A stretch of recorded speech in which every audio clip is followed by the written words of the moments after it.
Hello friends, कैसे हैं आप। तो फ्रेंड, जैसे कि आज का टॉपिक है सपना। हमारा सपना जितना बड़ा होता है उतनी ही बड़ी प्रॉब्लम्स भी हमारे जीवन में आती है, फेलियर्स का सामना भी हमें करना पड़ता है।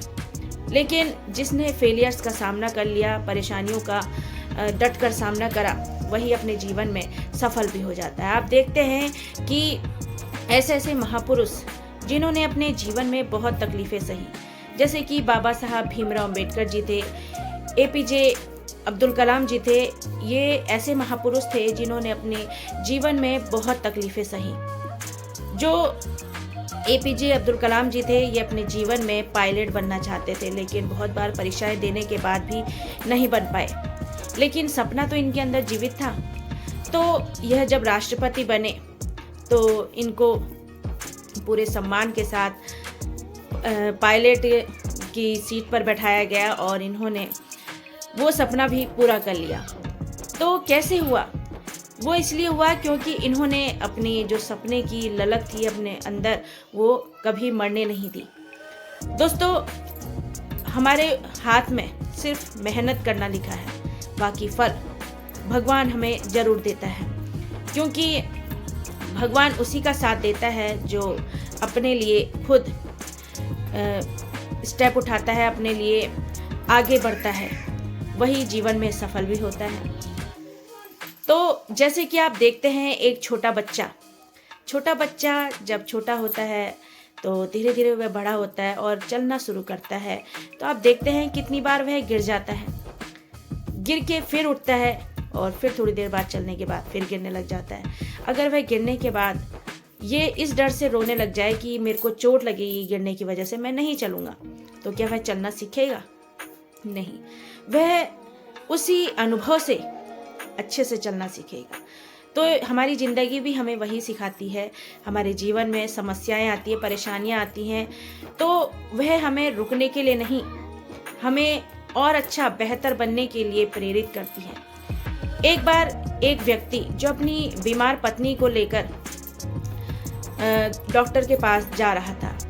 अब रास्ते में जो बहुत बारिश पड़ रही थी, तो रास्ते में ना जो चट्टान थी, तो वो चट्टान टूट गई और उससे रास्ता ब्लॉक हो गया। अब ब्लॉकेज की वजह से गाड़ियां भी आ जा नहीं रही थी। तो जो उनकी पत्नी थी, उन्होंने वहीं आधे रास्ते में ही दम तोड़ दिया और उस व्यक्ति ने उसी दिन ये प्रण ले लिया कि मैं इस रास्ते को, इस चट्टान को काटकर एक बड़ा रास्ता बनाऊंगा, इस चट्टान को मैं इस रास्ते से हटा दूंगा। अब प्रण उसने ले लिया, उसने प्रण लिया और उस प्रण को पूरा भी करके दिखाया, क्योंकि वह चाहता था कि जैसी प्रॉब्लम मैंने सही, वैसी प्रॉब्लम मैं किसी और को नहीं सहने दूंगा।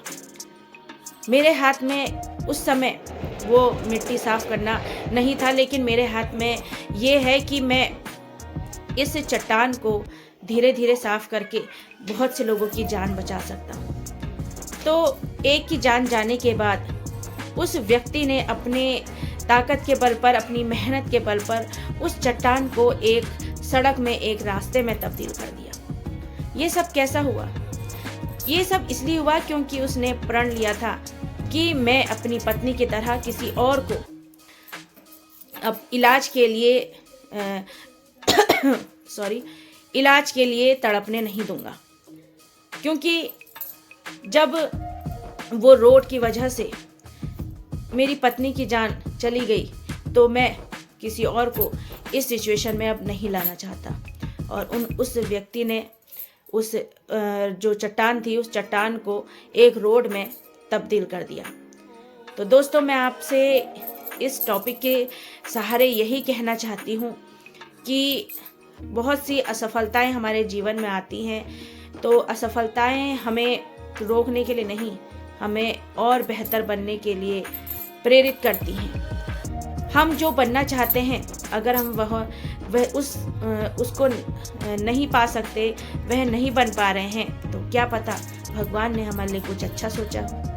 लेकिन अपनी तरफ से प्रयास पूरे करने पड़ेंगे, तभी सफल भी होंगे। इसलिए रुकना नहीं है बस, और चलते जाना है। तो दोस्तों, अगर मेरी वीडियो अच्छी लगी हो तो लाइक, शेयर और सब्सक्राइब किए बिना नहीं जाइएगा। Thank you very much.